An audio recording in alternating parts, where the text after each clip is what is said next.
حنان أزريع، رئيسة جمعية شباب لأجل الشباب، مكونة في مجال ديال المخيمات، حاصلة على الدكتوراه في القانون العام والعلوم السياسية، كذلك مكونة في مجال الشباب وحقوق الإنسان، ويعني عضوة في عدد ديال الائتلافات بينهم الائتلاف ديال لو شونجمون كليماتيك، الائتلاف ديال المناصفة. واليوم حنا كنتواجدوا بالمخيم التابع لوزارة الشباب والثقافة والتواصل ببوزنيقة في إطار الأيام التكوينية.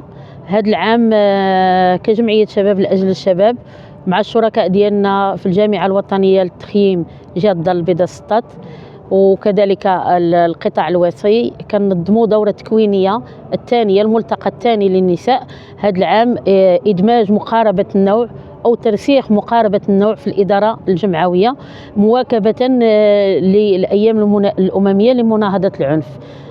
صراحة كان عندنا أكثر من 120 مستفيدة من هذا التكوين، اللي صراحة كان فيهم أنا اللي عجبني أكثر في التكوين هو المجايلة، حضور أجيال متنوعة يعني من 18 سنة يعني لأقصى بعد، يعني تبادل التجربة الخبرات، وفي نفس الوقت إيجاد حلول مبتكرة تسير الشباب ديالنا الحالي. خدموا على عرفوا المفاهيم ديال مقاربة النوع ووحدوها، وإدارة المخيمات اشنو كتحتاج باش تكون عندنا مقاربة النوع، لا سواء في التدبير الإداري، في التدبير اللوجستيكي، في البنايات، يعني مقاربة النوع بشتى، يعني ماشي هذاك فقط حضور نسائي ولكن بمفهومها الواسع المعترف به على الصعيد الأممي.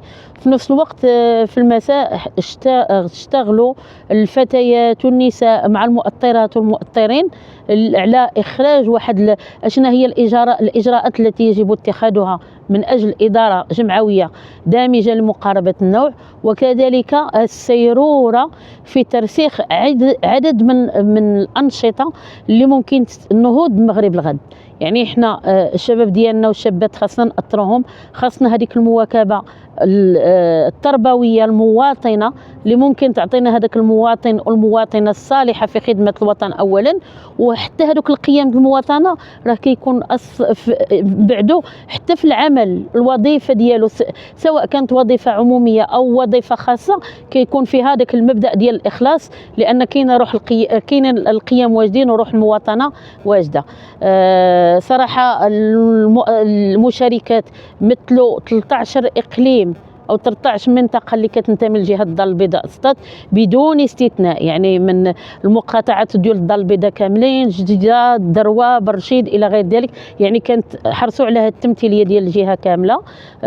قلت الفئة العمرية كانت حاضرة، وتحية خاصة يعني لرجال، دابا حنا كنا كنقولوا تحية خاصة للنساء، ولكن اليوم تحية خاصة للرجال، لا سواء داخل الجامعة الوطنية للتخييم في الجهه ديال سطات الدار البيضاء سطات، الفريق ديال جمعيه شباب لاجل الشباب اللي سهروا كيواكبوا الاخوات ديالهم النساء باش تنجح هذه الدوره. وكان هذاك اللي اليد الممدوده من خلال تجارب، من خلال يعني كاع المشاكل اللي كيكونوا في المخيم.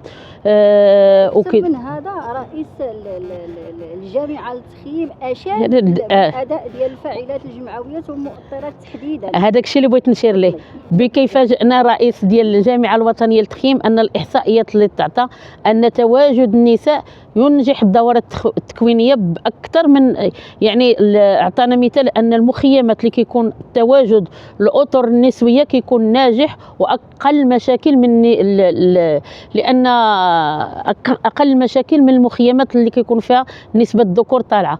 علاش هذا الشيء؟ لأن المرأة بالإضافة للتكوين ديالها كمربية، كإطار داخل التخييم، كمواكبة، ككوتش إلى غير ذلك، كيبقى في هذاك الحس ديال المسؤولية والأمومة إلى غير ذلك.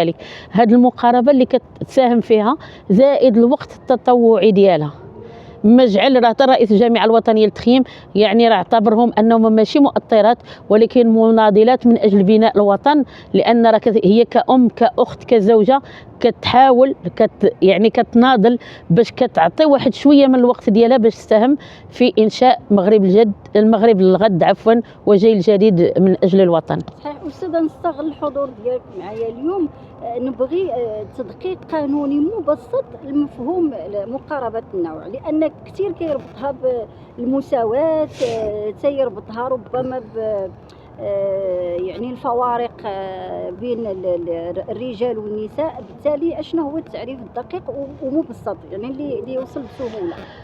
مقاربة النوع أنا ما داخلينش فيها غير النساء فقط بين الرجال أو المقاربة الفيزيولوجية أو البيولوجية وكذا، ولكن لا، راه مقاربة النوع يعني جميع الفئات الهشة. راه ممكن الأشخاص في وضعية إعاقة، الشباب اللي نيت يعني راه دابا يعني كندير أنا مخيم خاصو يكون يستجاب للحاجيات ديال هاد الناس باش يتم إدماجهم. كيف ما كانت في الكلمه ديالي قبيله، هو احنا ماشي عاد غنديروا مقاربه النوع، هي كاينه، جينا اليوم باش نرسخوها اكثر ونلقاو اليات جديده لترسيخها، وفي نفس الوقت باش نعاودوا نرجعوا للتخييم ولدار الشباب هذيك القيمه الحقيقيه ديالو. لان الاطر المغربيه حاليا اللي في مناصب عليا راه تدرجات في التكوين وفي المخيمات، وتدرجات كذلك في دار الشباب، ساهمت بانشطه داخل دار الشباب. هنا كيتكون الشخص ديال الشاب ولا ديال الشابه، ما كيجعلنا نتفاداو مشاكل كثيره، لان دابا عندنا مشاكل ديال الانتحار، عندنا لا سونتي مونطال، عندنا مشاكل ولات العائله ما كتقدرش، لان الشاب ما عارفش اصلا اشنو باغي، ما كاينش الاحتواء للشباب، ما كاينش لوريونطاسيون، ما كاينش كيفجر هذيك الطاقه بطريقه ايجابيه واحد الفضاءات. بالعكس كانت دار الشباب المخيمات الناس كتفجر فيها الطاقه هاد الطاقه، وفي نفس الوقت كتلقى ناس اللي كيديروا لها لاكومبانيمون اللي فاتهم في التجربه وفي لاج وكيكون قريب ليه، فايتو ب4 سنين هذا كيكون يسمع ليه اكثر. يعني كان هو الفضاء الثالث اللي كنا ديك الساعه كنقولوا التوقيت الثالث ديالنا في دار الشباب. للاسف دابا التوقيت الثالث ولات هي الانترنت، ولات هي الاي اي، ولات هي المواقع التواصل الاجتماعي، وما كنعرفوش كيفاش كتاورينتي الناس، كيفاش كتاثر عليهم. هذاك الشيء علاش اليوم حنا جينا باش. واش هي منافسه لدار الشباب او لا؟ في نظرك غتحل محلها او لا؟ لا، ما يمكنش شي حد يكون منافس لدار الشباب او يحل.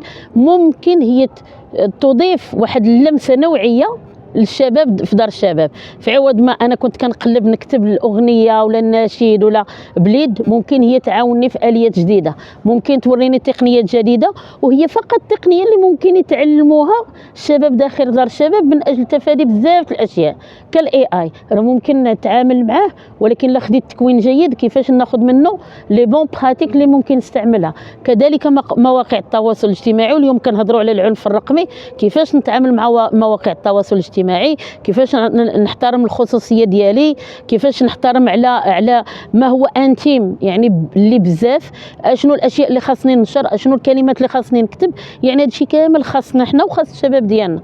يعني لو كان هادشي ما غيكونش عندنا العنف الالكتروني والجريمه الالكترونيه حاليا، لان دابا ولينا كنهضروا بمصطلحات جديده.